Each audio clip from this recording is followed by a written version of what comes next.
പുതിയൊരു PR തന്ത്രവുമായി നമ്മുടെ സതീശൻജി സ്റ്റേജിലേക്ക് എത്തിയിട്ടുണ്ട്. ഇത്രയും നാൾ പൊള്ളത്തരങ്ങളും കള്ളത്തരങ്ങളും പറഞ്ഞ് ജനങ്ങളെ പറ്റിക്കാം, അതിനെ വോട്ടാക്കാമെന്ന് വിചാരിച്ചു.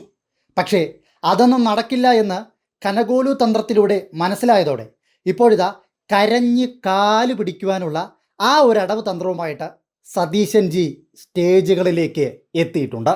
ഞാൻ കരയാതിരിക്കാൻ ഒരുപാട് പാടുപെട്ടു. കാരണം കഴിഞ്ഞ നൂറ്റാണ്ട് കാലമായി എന്നെ നടത്തുന്ന ഇന്ധനവും എൻ്റെ ഊർജവും എൻ്റെ എല്ലാം നിങ്ങളാണ്. അമ്മേ, കരയണ കരച്ചിൽ കണ്ടാ പെറ്റ തള്ള സഹിക്കൂലേ. എന്നാ കരച്ചില നമ്മുടെ സതീശൻജി കരയുന്നേ.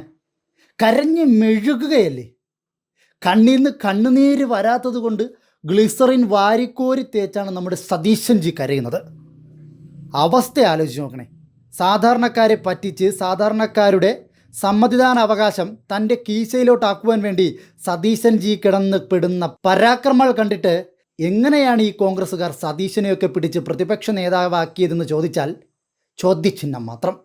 എന്തായാലും ശരി, ജനങ്ങളെ പറ്റിക്കാൻ പുതിയ കനകോലു തന്ത്രവുമായിട്ട് PR പണിയുമായിട്ട് സതീശൻ രംഗത്തേക്ക് ഇറങ്ങിയപ്പോൾ ഇത്രയും വലിയ രീതിയിൽ അധപ്പതിക്കുമെന്ന് ആരും പ്രതീക്ഷിച്ച് കാണില്ല.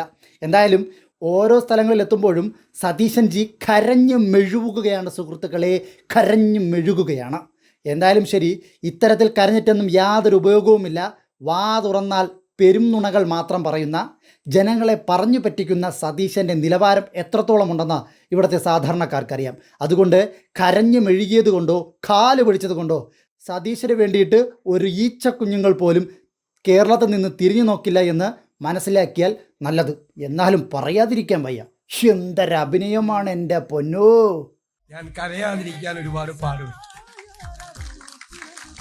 കാരണം കഴിഞ്ഞ നൂറ്റാണ്ട് കാലമായി എന്നെ നടത്തുന്ന ഇന്ധനവും എൻ്റെ ഊർജവും എൻ്റെ എല്ലാം നിങ്ങളാണ്.